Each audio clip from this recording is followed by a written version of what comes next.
Ito na ang ating kakol. So, luto na siya.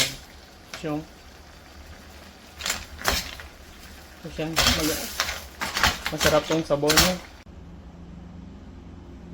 Pagluluto naman tayo uli ngayong hapon. Ito lutuin natin is kakols. Ito siya mga spices natin is kamatis, ginger, onion at saka lemongrass.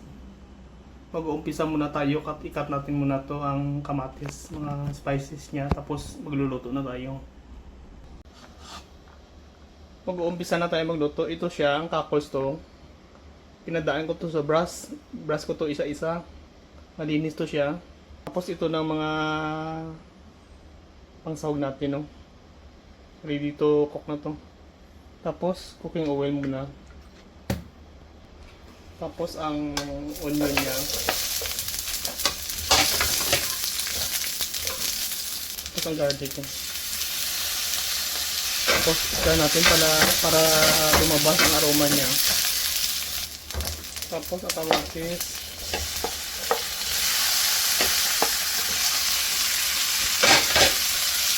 Tapos ang lemongrass at saka ginger. Isabay na natin ito. Tapos itong kakol ko ilagay natin.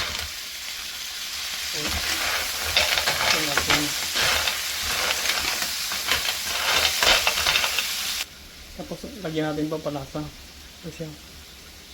Chicken stock. Tapos stir natin ulit. Mga 6 minutes maluluto. Tapos siya within 6 minutes. Tapos ito na tubig to siya. Lagyan natin. Tantuin na natin. Itakso na yan. Tapos stir na natin. Tapos takpan natin. Timing nga natin 5 minutes. Ito siya. Ito na siya guys. 5 minutes na to. Nakabuka na lahat to. Ito na nakabukas na lahat to. Ito siya. Try natin ang lasa. Dagdagan natin ng konting sugar to siya. Tapos chicken stock oil. Ito siya. Tapos i-hydrate natin. Saka ito moringa leaves to. Anti-cancer. Ito na pagaling ng cancer ko.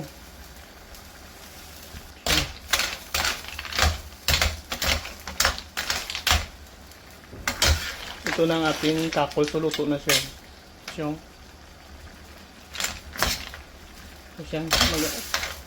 Masarap tong sabaw niya.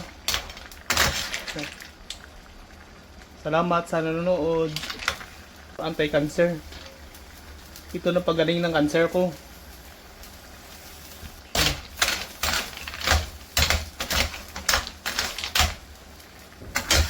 Ito na ang ating kakol. So, luto na siya.